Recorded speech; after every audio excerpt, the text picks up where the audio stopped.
Center Test Prep Exam Explanation. Question 1. What is the priority intervention for a patient with an open fracture? Option A. Immediate surgical debridement. Option B. To apply traction. Option C. Cover the wound with a sterile saline moistened dressing and immobilize. Option D. Administer analgesics. The correct answer is option C. Cover the wound with a sterile saline moistened dressing and immobilize. In the emergency department, the initial management of an open fracture includes covering the wound with sterile, moist dressings to prevent further contamination and desiccation, and immobilization of the limb. Question 2. A patient receiving intravenous nitroglycerin for chest pain develops severe headache. The nurse should: Option A. Stop the nitroglycerin infusion immediately. Option B. Administer morphine for the headache. Option C. Treat the headache and continue nitroglycerin as ordered. Option D. Switch to oral nitrates. The correct answer is option C. Treat the headache and continue nitroglycerin as ordered. Headache is a common and expected side effect of nitrates due to vasodilation of cerebral arteries. It is not an indication to discontinue therapy. Analgesics can be given while continuing the nitroglycerin.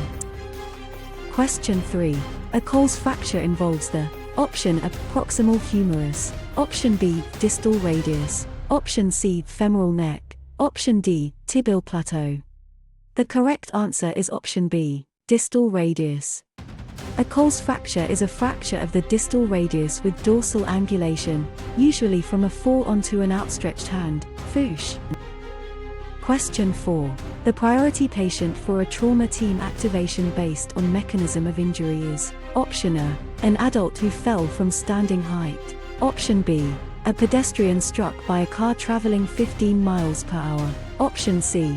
An adult ejected from a vehicle. Option D. An adult with a gunshot wound to the forearm. The correct answer is option C. An adult ejected from a vehicle. Ejection from a motor vehicle is a high-risk mechanism of injury that alone warrants trauma team activation and comprehensive evaluation, regardless of initial vital signs.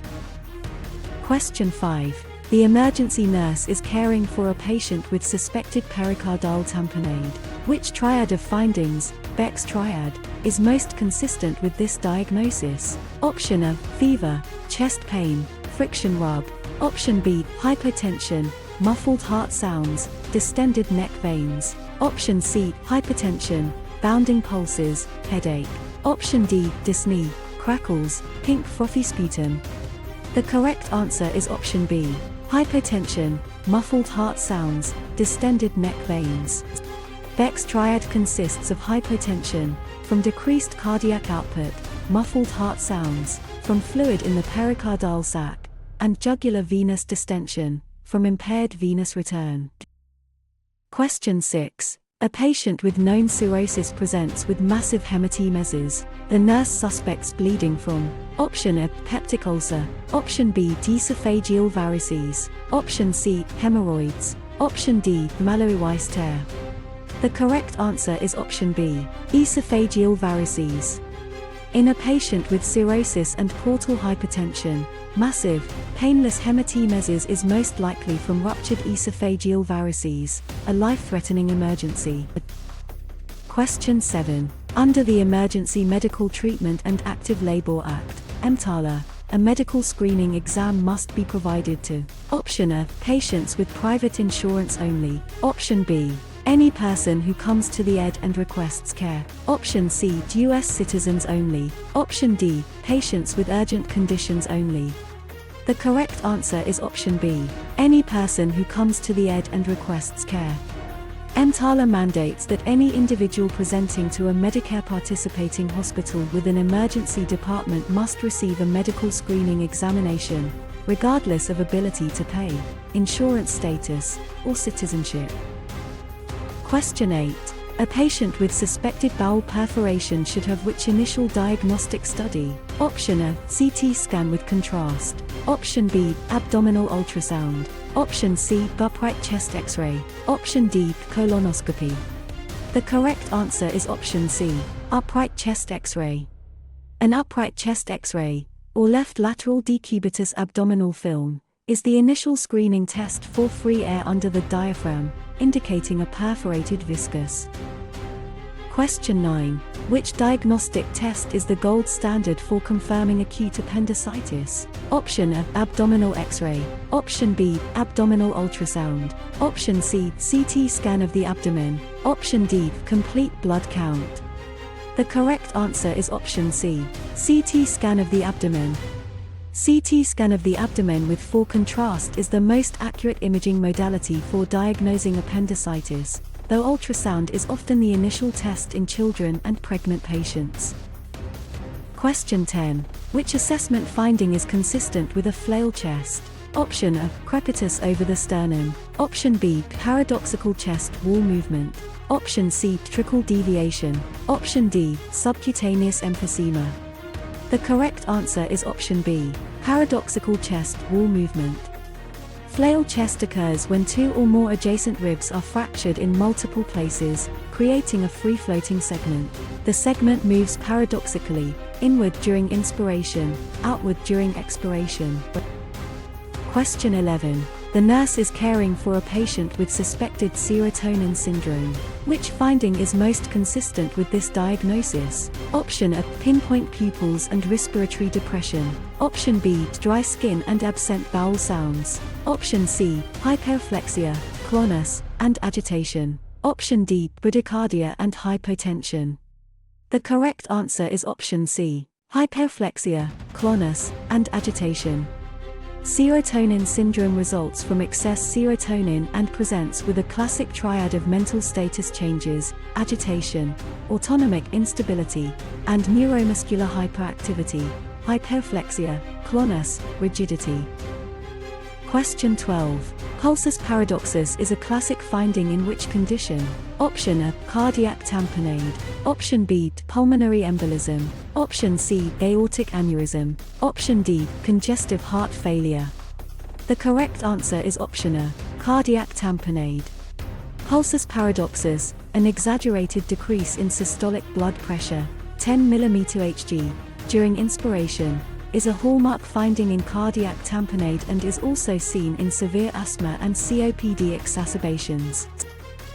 Question 13. A patient with sepsis has a lactate level of 4.5 mol/L.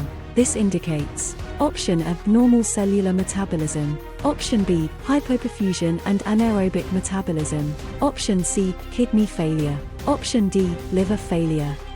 The correct answer is option B, hypoperfusion and anaerobic metabolism.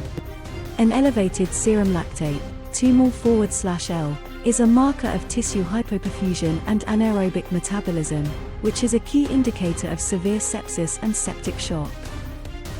Question 14. To calculate cerebral perfusion pressure, CPP, the nurse needs to know: option A, heart rate and blood pressure. Option B, mean arterial pressure, MAP, and intracranial pressure, ICP. Option C, respiratory rate and oxygen saturation. Option D, central venous pressure and cardiac output. The correct answer is option B, mean arterial pressure, MAP, and intracranial pressure, ICP. CPP equals MAP, ICP. A normal CPP is 60 to 80 mmHg. Maintaining adequate CPP is critical to ensure cerebral blood flow in patients with elevated ICP. Question 15. Priapism is a urological emergency characterized by: option A, painful, prolonged erection. Option B, inability to void. Option C, testicular torsion. Option D, scrotal edema. The correct answer is option A, painful, prolonged erection. Priapism is a sustained, often painful erection lasting more than 4 hours unrelated to sexual stimulation. It requires emergency intervention to prevent permanent erectile dysfunction. Question 16. The classic triad of symptoms for a ruptured abdominal aortic aneurysm, AAA, includes: option A, hypertension, bradycardia, headache. Option B, abdominal pain, hypotension, and a pulsatile mass. Option C, fever, chills, flank pain. Option D, dysuria, frequency, urgency. The correct answer is option B, abdominal pain, hypotension, and a pulsatile mass. The classic triad is abdominal or back pain, hypotension, and a palpable pulsatile abdominal mass. However, the triad is present in only a minority of patients. Question 17. Which type of shock is characterized by decreased cardiac output, elevated systemic vascular resistance, SVR, and jugular venous distension? Option A, hypovolemic shock. Option B, distributive shock. Option C, cardiogenic shock. Option D, neurogenic shock. The correct answer is option C, cardiogenic shock. In cardiogenic shock, the pump fails, leading to decreased cardiac output. The compensatory vasoconstriction increases SVR, cool, clammy skin, and preload backs up, causing JVD and pulmonary edema. Question 18. A patient with a spinal cord injury at T1 is bradycardic and hypertensive. This is characteristic of option A, hemorrhagic shock. Option B, cardiogenic shock. Option C, neurogenic shock. Option D, septic shock.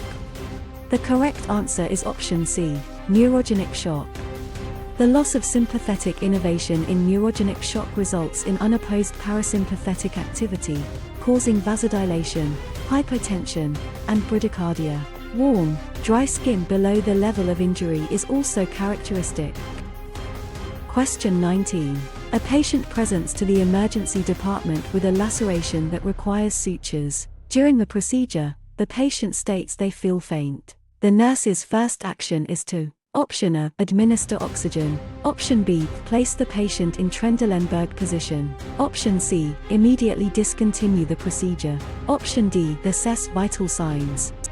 The correct answer is option C, immediately discontinue the procedure. The nurse should instruct the provider to immediately stop the procedure to reduce vagal stimulation and prevent syncope. After the procedure is stopped, the patient can be placed supine and assessed. Question 20. Which of the following is a sentinel event that requires reporting to the Joint Commission? Option A patient fall that results in a minor abrasion. Option B, a medication error that causes no harm. Option C, surgery on the wrong body part. Option D, an armor discharge. The correct answer is option C, surgery on the wrong body part. Sentinel events are serious, unexpected occurrences involving death or serious physical or psychological injury, or the risk thereof. Wrong site surgery is a classic example that requires root cause analysis and reporting. Question 21. A patient with an acute myocardial infarction develops a new hollow systolic murmur at the apex that radiates to the axilla.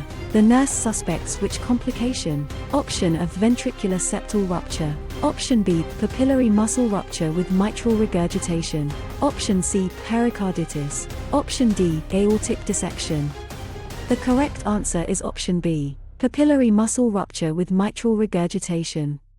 A hollow systolic murmur at the apex radiating to the axilla is characteristic of acute mitral regurgitation, often caused by papillary muscle rupture, a mechanical complication of ME. A VSD murmur is typically heard best at the left sternal border. Question 22. Which of the following is an early, compensatory sign of shock? Option A, anuria. Option B, metabolic acidosis. Option C, tachycardia. Option D, unconsciousness. The correct answer is option C, tachycardia. In the early, compensatory stage of shock, the body attempts to maintain cardiac output and perfusion. Tachycardia and peripheral vasoconstriction are key early compensatory mechanisms. Question 23. A patient presents with sudden onset worst headache of my life. The nurse's first priority is option A, administer pain medication. Option B, perform a complete neurological assessment. Option C, prepare for lumbar puncture. Option D, obtain a non-contrast CT scan of the head. The correct answer is option D, obtain a non-contrast CT scan of the head. The sudden thunderclap headache suggests a subarachnoid hemorrhage. A non-contrast head CT is the first diagnostic test to rule out hemorrhage. Lumbar puncture follows if CT is negative and suspicion remains high. Question 24. Necrotizing fasciitis requires what priority treatment? Option A, broad-spectrum antibiotics alone. Option B, immediate surgical debridement. Option C, hyperbaric oxygen therapy. Option D, wound vac placement. The correct answer is option B, immediate surgical debridement. Necrotizing fasciitis is a rapidly progressive soft tissue infection requiring aggressive, emergent surgical debridement of all necrotic tissue. Antibiotics alone are insufficient. Question 25. Which laboratory value is most indicative of acute kidney injury? Option A, elevated white blood cell count. Option B, elevated creatinine and BUN. Option C, decreased platelet count. Option D, elevated liver enzymes. The correct answer is option B, elevated creatinine and BUN. Elevated serum creatinine and blood urea nitrogen, BUN, are the hallmark lab findings of acute kidney injury, reflecting decreased glomerular filtration rate.